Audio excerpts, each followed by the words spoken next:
नमस्कार दोस्तों, आपका स्वागत है लियो इंग्लिश हब के एक और लेक्चर में। और आज हम देखने जा रहे हैं सॉल्यूशन। हमारे पिछले लेक्चर में हमने जो टास्क दिया था क्विज़ का, उसमें हमने हिंदी सेंटेंसेस आपको दिए थे और उसी का आज सॉल्यूशन इंग्लिश में ट्रांसलेशन देखने जा रहे हैं। तो आइए आगे बढ़ते हैं। आगे बढ़ने से पहले मैं आपको रिक्वेस्ट करूंगा कि हमारा चैनल सब्सक्राइब कर दीजिए और जो नए व्यूअर्स हैं उनसे भी मैं गुजारिश करूंगा कि वो हमारे प्लेलिस्ट सेक्शन में जाकर पहले लेक्चर से सीखना शुरू करें, ताकि वो स्टेप बाय स्टेप अच्छे से अच्छा इंग्लिश सीख सकते हैं। हो सके तो एक दिन के लिए एक ही लेक्चर रखें, उसको बार बार रिवाइज करिए। शुरुआत में आपको बहुत ही सरल सीखने को मिलेगा, आप थोड़े बोर भी हो जाएंगे, लेकिन वही तो हमारी नींव है और उसको मजबूत करना है हमें। तो आप एक पहला लेक्चर, दूसरा लेक्चर, ऐसे हर रोज़ एक लेक्चर सीखिए, उसको रिवाइज करिए, उसमें जो इंस्ट्रक्शन मिलते हैं उसको प्रैक्टिस कीजिए। बहुत ही अच्छा आपको अंग्रेजी सीखने को मिल सकता है। लिखना बोलना सब कुछ आप सीख सकते हैं अच्छे से अच्छा। दूसरे दिन दूसरा लेक्चर, तीसरे दिन तीसरा, ऐसे स्टेप बाय स्टेप आप सीखते जाएंगे तो मुझे लगता है कि आपको कोई ही समस्या नहीं आएगी और बहुत ही आसानी से आप इंग्लिश में, अंग्रेजी में लिखना बोलना सीख सकते हैं। तो आइए दोस्तों, हमारे इस लेक्चर में पहले सेंटेंस का सॉल्यूशन आपकी स्क्रीन पर अभी दिख रहा है। व्यापारी अपनी चीज़ों की बिक्री बढ़ाने के लिए डिस्काउंट देते हैं। The merchants give discount to increase the sales of their products. The merchants don't give discount to cut the sales of their products. तो यहाँ पर हमने कुछ बदलाव किया है नेगेटिव में, क्योंकि पॉजिटिव का मीनिंग चेंज ना हो। और नेगेटिव सेंटेंसेस का प्रैक्टिस इतना ही महत्वपूर्ण है जितना पॉजिटिव का, क्योंकि मैंने कई बार देखा है कि कई दोस्त, कई लोग नेगेटिव सेंटेंसेस में जब कम्युनिकेट करना होता है तो वो बहुत ही उनको समस्याएं आती है। तो उसका भी हम प्रैक्टिस करवाएंगे आपको। साथ साथ में वोकेबलरी भी हम कवर कर रहे हैं। तो दोस्तों, जैसे ही सेंटेंसेस आपकी स्क्रीन पर आए, आप अपनी नोट्स में अच्छी तरह से उनको लिखते जाइए। कैसे ये सेंटेंसेस बने हैं वो भी आप देखिए। और जहाँ तक ट्रांसलेशन की बात है, तो अब तक हमने 3 टेंसेस सीख लिए हैं, सिंपल प्रेजेंट, सिंपल पास्ट और सिंपल फ्यूचर टेंस। तो जो पिछले लेक्चर में क्विज था उसमें हमने 3 टेंसेस में से सेंटेंसेस आपको हिंदी में दिए थे और उन्हीं का अगर ट्रांसलेशन अभी आज मैं दे रहा हूँ तो वो इस हिसाब से किया हुआ है कि हिंदी सेंटेंस का पहले तो टेंस आइडेंटिफाई करना है ना। तो छोटी छोटी ग्रामर की चीज़ें हैं, ट्रांसलेशन का भी हम सहायता लेंगे। ऐसा नहीं है कि ये सब बेकार है। जैसे कि कई बार मैंने एग्जांपल दिया है कि अगर आपको डॉक्टर, इंजीनियर कुछ भी बनना है तो ऐसा नहीं है कि 1 से 12वीं कक्षा तक का अभ्यास आपका बेकार है या वो तो करना ही नहीं चाहिए। ऐसा नहीं हो सकता। आपको स्टेप बाय स्टेप वो प्रोसेस से गुजरना है। अगर आप डायरेक्ट इंग्लिश में सोचकर बोलना चाहते हैं तो ऐसे आप शुरुआत करेंगे तो आपको एक अलग से कॉन्फिडेंस आएगा और अच्छे से अच्छा इंग्लिश आप बोलकर, लिखकर कम्युनिकेट कर पाओगे। और आइए दोस्तों आगे बढ़ते। दूसरे सेंटेंस, दूसरा स्क्रीन पर आप देख रहे हैं अभी। तो सरकार कर इकट्ठा करके उन पैसों को विकास के कार्यों में निवेश करती है। तो यहाँ पर हिंदी सेंटेंसेस भी आप देखिए तो ऐसे सेंटेंसेस मैंने आपको दिए हैं कि जो प्रैक्टिकल, नेचुरल कम्युनिकेशन में काम आए। और वैसे ही सेंटेंसेस आपको बनाने हैं, एकदम काल्पनिक वाक्य आपको नहीं बनाने हैं या रटे रटाए सेंटेंसेस आपको नहीं बोलने हैं। गूगल ट्रांसलेट का या किसी और का आपको सहारा नहीं लेना है। आप अपने आप ही बहुत कुछ कर सकते हैं और वही अच्छा स्किल है, वही अच्छी आपको एजुकेशन है। तो उसका इंग्लिश ट्रांसलेशन, अभी जो दूसरा सेंटेंस है उसका इंग्लिश ट्रांसलेशन अभी आप स्क्रीन पर देख रहे हैं। गवर्नमेंट, किसी भी एक गवर्नमेंट की बात है, सरकार की बात है, इसलिए आर्टिकल ए लगा है उसके आगे। A government invest the money in development work after collecting taxes. तो यहाँ पर टैक्सेस के कलेक्शन के बाद की बात है, तो वो पोर्शन पीछे है। ये कैसे पीछे आता है वो भी आप हमारे पिछले लेक्चर्स में रिफ़र कर सकते हैं, बार बार रिफ़र कर सकते हैं। पॉजिटिव, नेगेटिव भी आपको बनाना है, प्रैक्टिस करना है। नेगेटिव आप सिर्फ नॉट या ऐसा करके भी कर सकते हैं, लेकिन कुछ थोड़ा बहुत चेंज करके भी हम नेगेटिव बनाए तो हमारा पॉजिटिव का मीनिंग चेंज ना हो, तो वो भी एक आर्ट है, आप सीख सकते हैं। तीसरा वाक्य अभी आपके स्क्रीन पर हो रहा है, आप देख रही है तीसरा सेंटेंस। पिछले कई वर्षों में लोगों ने विकास कार्य करते समय पर्यावरण को बहुत हानि पहुंचाई। People harmed the environment much while doing development in last many years. People did not protect the environment, यहाँ पर हार्म की जगह प्रोटेक्ट हो गया है। आप वोकेबलरी भी इम्प्रोवाइज कर सकते हैं और नेगेटिव सेंटेंसेस का भी प्रैक्टिस कर सकते हैं। ऐसे सेंटेंस बनते हैं जैसे कि आपकी वोकेबलरी भी बूस्ट होती है, उसका भी प्रैक्टिस आपका लग जाता है। तो अभी और सेंटेंसेस भी है, कहीं भी वीडियो स्किप मत करिएगा, बहुत ही महत्वपूर्ण जानकारी आपको मिल रही है। इंस्ट्रक्शंस भी बहुत काम में आने वाली है। इंस्ट्रक्शंस की बात करूँ तो आप ऐसे वाक्य और अधिक वाक्य आपको बनाने हैं। ये 10 वाक्य आज के लेक्चर में मैं कवर कर रहा हूँ, जो क्विज़ में थे उनका सॉल्यूशन देने जा रहा हूँ। लेकिन आपको ऐसे अनगिनत बहुत सारे सेंटेंसेस आपको बनाने हैं, उनकी प्रैक्टिस करनी है। अपनी क्षमता के हिसाब से आप पहले हिंदी वाक्य बनाइए, उसमें भी वैरायटी ऐड कीजिए, बाद में आप उसका इंग्लिश ट्रांसलेशन कर सकते हैं। अगर आपको हिंदी नहीं लिखना है, डायरेक्ट इंग्लिश लिखना है, तो आप वो ही कर सकते हैं। इंग्लिश सेंटेंसेस डायरेक्टली लिखिए, वैरायटी के साथ सोच कर लिखिए, अपनी थॉट्स को अप्लाई कीजिए।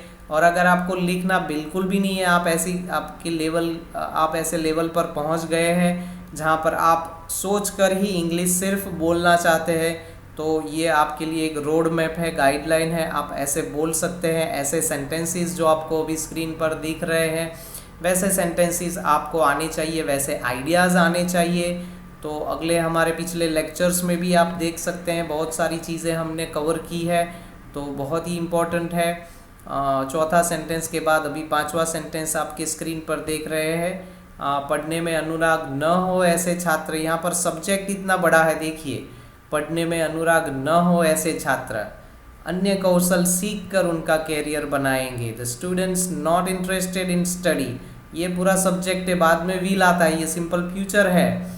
तो सबसे पहले हिंदी वाक्यों का लिखना हो या बोलना हो, आपको हिंदी में कोई विचार आया है, कोई आइडिया आया है, तो सोचना है कौन सा टेंस है, कैसा वाक्य है, वो सेंटेंस स्ट्रक्चर कौन सा है, उसका फॉर्मूला कौन सा है, उसमें सब्जेक्ट ऑब्जेक्ट वर्ब एग्रीमेंट के हिसाब से हमें रख देना है। तो लिखना और बोलना आप दोनों कर सकते हैं। बोलना अभी संभव नहीं है तो आप लिख कर प्रैक्टिस कीजिए, लिखना अच्छा हो जाएगा तो आपका बोलना भी अच्छा होने ही वाला है। लेकिन आपके एफर्ट्स लगेंगे दोस्तों, कुछ भी रातों रात या कुछ भी सरलता से नहीं इतना होने वाला है, कोई शॉर्टकट नहीं है ना। रट्टे रटाए सेंटेंसेस आपको टेम्पररी कोई कम्युनिकेशन में हेल्प करेंगे, लेकिन अगर आपको नेचुरल और फियरलेस कम्युनिकेशन करना है, लिखना बोलना दोनों, तो आपको ये हमारा जो पद्धति है, मेथड है, वही आपको सीखना होगा। और बहुत ही असरकारक है, ये बहुत ही इफ़ेक्टिव मेथड है। तो छठा वाक्य अभी आप अपनी स्क्रीन पर दोस्तों, ये सारे सेंटेंसेस आप हिंदी हो या इंग्लिश हो आप लिखते जाइएगा, है ना, बहुत ही इम्पोर्टेंट है। अगर मैं जल्दी ही आगे बढ़ रहा हूँ तो आप वीडियो पॉज कर सकते हैं और लिख सकते हैं, बाद में आप रिज्यूम करिए वीडियोस को बार बार आप देख सकते हैं, लिख सकते हैं, रिफ़र कर सकते हैं।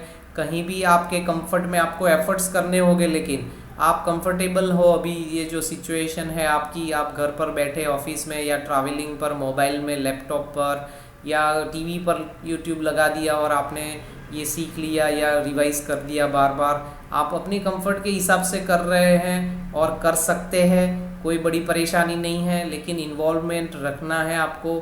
बहुत ही अच्छा मौका है आपके पास कि हिंदी में भी कैसे हम एक थॉट डेवलप कर सकते हैं, वही अगर डेवलप थॉट्स अगर हम इंग्लिश में अप्लाई करेंगे तो इंग्लिश में भी सोचकर हम बोल पा सकते हैं, है ना। तो छठा वाक्य आपकी स्क्रीन पर अभी दिख रहे हैं। वे परीक्षा में उत्तर लिखते समय इधर उधर ध्यान नहीं देंगे। वे का अर्थ है दे, और दे एक प्रोनाउन है। तो अगले हमारे पिछले जो सेंटेंस में था कि जो पढ़ाई में जिनको रुचि नहीं है, अनुराग नहीं है, ऐसे छात्रों की बात है, तो उनके लिए यहाँ पर प्रोनाउन दे का उपयोग हमने किया है। They will not pay attention here and there while writing answers in exam, they will pay attention in avoiding mistakes. Negative में हमने थोड़ा चेंज कर दिया, है ना, तो उसके मिस्टेक्स को अवॉइड नहीं करना है हमें, उस तरह से नेगेटिव सेंटेंस भी बन गया। तो आप देखिए, और आपने भी ज़रूर मेहनत की होगी। जो 10 सेंटेंस हमारे पिछले लेक्चर में हमने आपको दिए थे सिर्फ हिंदी में, उसका कुछ ना कुछ ट्रांसलेशन आपने किया ही होगा। आप टैली कर सकते हैं, आप उसको कंपेयर कर सकते हैं। जहाँ पर भी कोई मिस्टेक है, कोई आपने एरर है, आप उसको करेक्ट कर सकते हैं। और फिर भी आपको ज़रूरत पड़े तो हमें कमेंट सेक्शन में हमारा कांटेक्ट कीजिए, मैं आपको तुरंत ही रिप्लाई करने जाऊँगा।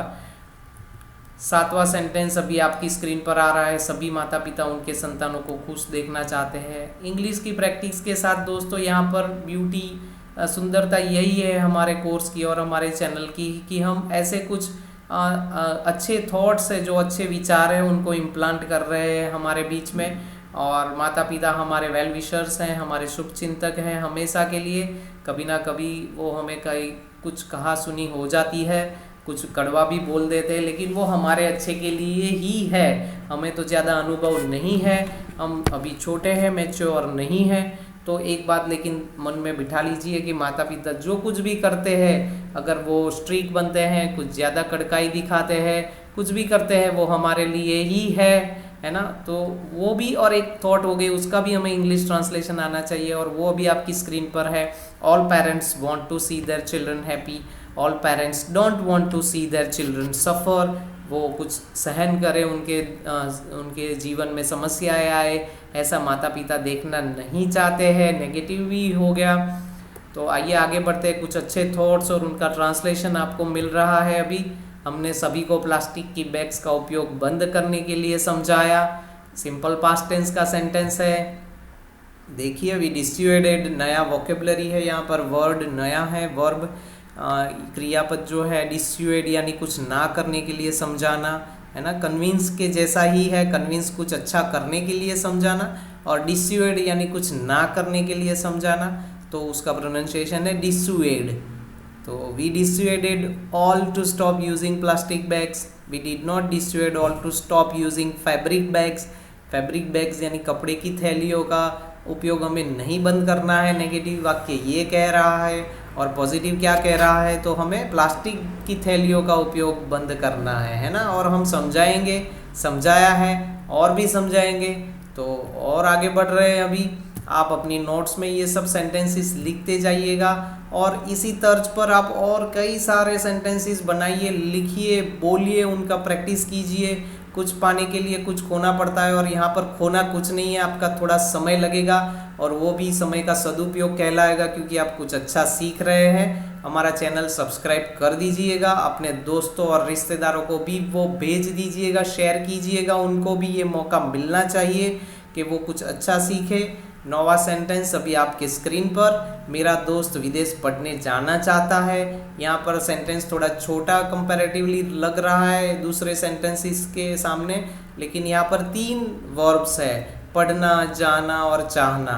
माई friend wants to go to study abroad. टू कैसे लगता है, वॉन्ट क्यों आगे लगा है, ये सब के लिए हम हमारे पिछले लेक्चर्स आप रिफ़र कीजिए। इसीलिए मैं बार बार कहता हूँ, आप लेक्चर नंबर 1 से सीखना शुरू कीजिए। शुरुआत में चीज़ें बहुत ही सरल होगी, आपको शायद लगे कि ये तो मुझे आता ही है, लेकिन वो सब भी सीखिए, वो और पक्का होगा। वो नींव है आपका, वो नींव आपका पक्का होगा, और आप सीखते भी जाइएगे, है ना। तो आगे बढ़ते हैं। लास्ट सेंटेंस हमारा अभी 10वां सेंटेंस आपकी स्क्रीन पर, मैं मेरे जीवन में परंपराओं और संस्कृति का महत्व समझूंगा। तो कहीं ना कहीं हमारे जो यंगस्टर्स की, युवाओं की अगर हम बात करें, तो परंपरा और संस्कृति के पालन में उनकी जागृति बहुत ही ज़रूरी है, और सिर्फ एंटरटेनमेंट के लिए, एंजॉयमेंट के लिए नहीं है वो। उसका महत्व क्या है, उसकी इतिहास क्या है, क्या उनके डिफरेंट एस्पेक्ट्स हैं, वो हमें समझने आने चाहिए, उनके बारे में हमें पता होना चाहिए। और अंग्रेज़ी सीखते सीखते उनकी भी बातें हम कर रहे हैं, यहाँ पर इम्प्लांट कर रहे हैं कुछ गुड थॉट्स। तो यहाँ पर उसका ट्रांसलेशन है, I will understand the importance of traditions and culture in my life. तो हमारे जीवन में परंपराओं और संस्कृति का जो कुछ भी महत्व है, वो हम कैसे उसको ज़्यादा मजबूत करें, उसको कैसे हम जानें, दूसरों को भी जानकारी दें, ये सभी बातें बहुत ही इम्पोर्टेंट है दोस्तों। तो ऐसे सेंटेंसेस हमें आने चाहिए। कहने का तात्पर्य ये है कि हिंदी हो या इंग्लिश हो, कम्युनिकेशन कुछ भी हमें आना चाहिए, और अगर ऐसा हमें आ गया है, ऐसा हमें आता है, तो आप फियरलेस हो जाओगे। आपको कोई डर नहीं लगेगा। जो इंग्लिश में खास करके होता है कि लोग डरते हैं कि मिस्टेक होगी तो क्या होगा, ये सेंटेंस में नहीं बोल पाया या लिख पाया तो क्या होगा, ये जो वो कोई वोकेबलरी है वो हमें नहीं पता है तो क्या होगा। तो इन सब का सॉल्यूशन एक ही है दोस्तों, प्रैक्टिस प्रैक्टिस और प्रैक्टिस। आप प्रैक्टिस करते जाइए और आगे बढ़ते ही जाइए, नया नया सीखते जाइए और पुराना प्रैक्टिस करते जाइए, उनको रिवाइज करते जाइए। बहुत ही अच्छा आप सीख सकते हैं। तो अगले लेक्चर में मिलेंगे दोस्तों। आशा करता हूँ कि आज के लेक्चर में आपको जानकारी बहुत ही काम में आएगी, और हमारा चैनल सब्सक्राइब कर दीजिएगा। दूसरों को भी शेयर कीजिए, अपने रिश्तेदारों को, अपने दोस्तों को, उनको भी ये मौका मिलना चाहिए कि वो एक अच्छा कुछ सीखे। और आज जुड़ने के लिए बहुत बहुत धन्यवाद दोस्तों। Thank you very much.